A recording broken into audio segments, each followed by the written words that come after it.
Okay, hi you guys. Today I want to introduce you to an exercise that I use quite a lot for people who are struggling with what to work on. So if you ever run into the issue of not having a lot of focus in your rides and maybe getting out, riding around for a little bit and then not really knowing what to work on, this exercise is going to be really great for you. It's also something that I think anybody can really do. You don't have to be a really advanced rider, but definitely people who are riding at a high level can benefit from this one. And what's really great about it is that it can be done anytime, anywhere. So if you are a rainer and you don't have great ground to ride on, this is an excellent exercise for you because you need to have decent ground, but you don't have to have stopping ground. What it works really well for is if you're not able to ride very frequently and you struggle with that motivation to get out and ride, but you kind of feel a little bit stuck because you're not going to get a series of rides in, you're not going to get a whole sequence of rides in, and you're not really sure whether there's even a point in riding because you know you're not going to be able to really get into your maneuvers. This exercise is really great because it's something that you can do whether you have been riding a lot or whether your horse has been off for a period of time or whether you just know that you're only going to get in a ride once in a while. So it's really great for infrequent rides. Okay, so what we're going to do for this exercise is we're going to be in the jog or the trot, and basically what we're going to do is we're going to imagine that your horse has 10 speeds within the trot, and the 1 out of 10 is going to be the slowest possible jog that you can possibly get your horse to do. If you're a rider who likes to bridle your horse up, you can bridle them up. Try to take out all of the forward motion that you possibly can. And the 10 out of 10 in the trot is going to be the biggest, fastest, almost like a running trot, the fastest trot that you can possibly get your horse to do where they're really stretching out. So what we're trying to do is experience the full range of motion, the full variation that your individual horse has within the 2-beat gait. Okay, so the way that we're going to work on this is that we are going to use your body. We're going to try to only use your body to create the rhythm and the shape that we want. So rather than thinking about increasing speed by cueing with our legs, kicking the horse forward, or even using a verbal command, what I want you to try to do is just use your body to change the rhythm. So if you can establish a really slow rhythm with your body and then very gradually speed that up. So you're going to change the rhythm that you're opening your hip. You're going to open your hip a little faster, then a little faster, then a little faster, then a little faster. For me, I like to switch to a posting trot at about a 5 or a 6 out of 10. That's kind of where I'm comfortable, but you can stay in the sitting jog all the way through if you like, or you can transition to the posting trot a little earlier. But the idea with this is not to be just cueing and kicking your horse forward or pulling them when you want to slow them down. It's to be creating the rhythm that you want for your horse to follow. So I a lot of times will explain it like being the conductor of the band. I'm setting the rhythm and it's up to the horse to find my rhythm. Okay, so I'm going to do some demonstration here and just show you how I like to work this exercise. And I'm going to start by transitioning from the walk into the jog, and I just want to show you how when I transition from the walk into the jog, the horse is going to go at kind of where they feel comfortable. So just because I've transitioned from the walk to the jog does not mean that that jog is going to be my 1 out of 10. When I push this horse into the jog, she probably naturally likes to jog at about a 2 or a 3.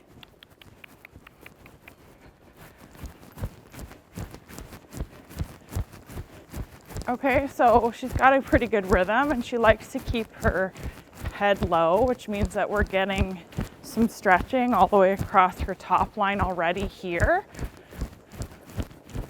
But I can take her and I can slow her down by changing my rhythm in my seat and then wrapping my leg around and lifting her belly up.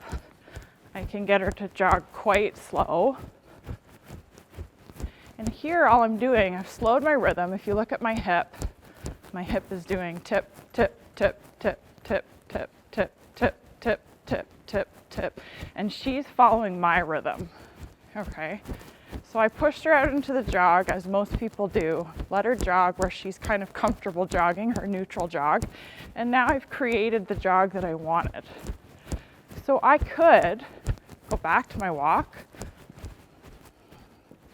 and I could have her step right up into my slow jog.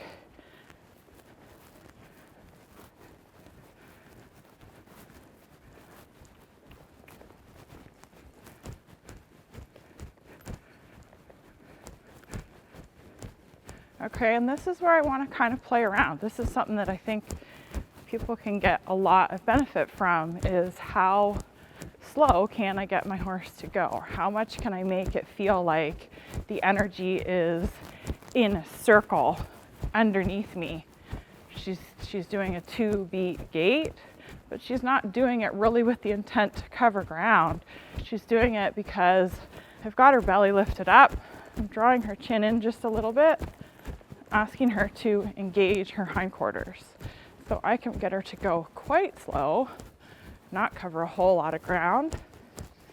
And the thing that I would encourage you to do with your horse is experiment with how slow can I get her to go without breaking to the walk. But don't beat yourself up if you are breaking to the walk, because that's the only way that you're going to figure it out, how slow you can get them to go. Okay, and remember that it is possible to get a horse to jog on the spot. You just have to have the belly really lifted up. So I'm going to say this is about 1 out of 10 for this horse for today. If I worked with this horse a little bit more, I could probably get her going a little bit slower. But if I can get her to go all the way up to a 10 out of 10 in her trot, where she's just about breaking into the lope, and then I can get her to come back to this speed just by changing my rhythm, that's going to be a really great workout for both of us. So here's my 1. Now what I want you to watch is my hip. It's actually all of my joints, but start with the hip. So my hip right now in the 1 in the jog is tip, tip, tip, tip, tip, tip, tip, tip, tip, tip. And rather than squeeze her and push her to go faster with my legs or use a verbal command, I'm just going to change my rhythm. So I've got tip, tip, tip, tip, tip. Now I'm going to speed it up. Tip, tip, tip, tip, tip, tip, tip, tip, tip, tip, tip, tip, tip, tip. Okay, so you can see my elbow rhythm has sped up. My hip rhythm has sped up. The bounce in my knee has sped up. And if you look at my ankles as I come by, you can see my ankles are actually dropping down. Down, down, down, down, down, down, down in this rhythm. Okay, I can speed up another notch, open up my joints a little bit more, speed it up a little bit more. So I'm going to call this maybe a 3.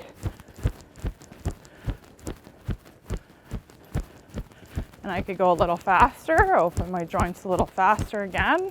I'm going to call this a 4. Again, look at my elbow rhythm, my hip rhythm, the bounce in my knee, bounce in my ankles. I'm going to move out a little bit more here. And this is right about where I feel more comfortable. My abs get really tired, so I start to feel more comfortable in the posting trot. So this is about a 5. I'm going to push her out a little more. Okay, so same thing. I'm dictating to her the rhythm that I want. 1, 2, 1, 2, 1, 2, 1, 2, 1, 2, 1, 2. You can check out my hip, my elbows, my knee, and my ankle. And then I'm going to bump her up here, open my joints, look further ahead. A little more. This is where she's feeling like she doesn't really want to speed up a whole lot, probably because I just slowed her down so much in that 1 out of 10. So I am going to add my leg here to speed her up in the rhythm. Okay, now I'm looking at More like an 8 or 9.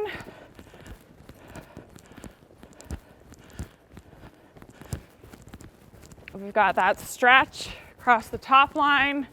We've got her using her hocks. And now I'm going to push and see how much I can get. This is a better 9 here. And what have I got for 10? How much can I drive her forward? So I got to look way ahead in the distance. Have to open my hip faster. Keep pushing it forward.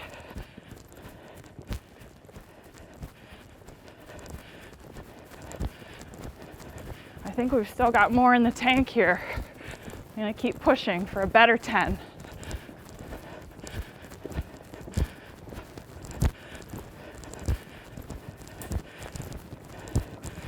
Okay, and that's where she wants to break to the lope, so that's why I'm going to bring her back down. But I'm going to try to hold her. I'm going to try to hold her in that 10 for a trip or two. There we go. And now I'm going to start to come back down. So a 9, an 8, 7,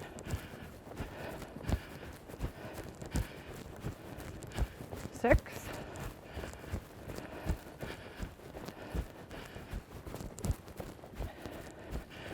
and a 5,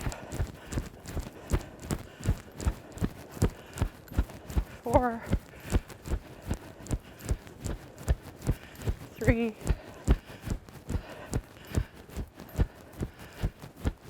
2,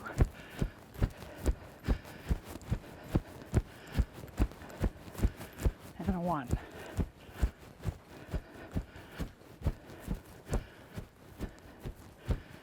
So a little bit of help, just bridling her up, lifting up her belly for the 1.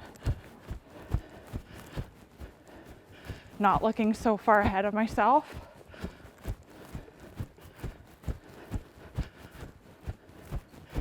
She needs a little bit of help at either end of the spectrum. A little bit of help going slow, a little bit of help going fast.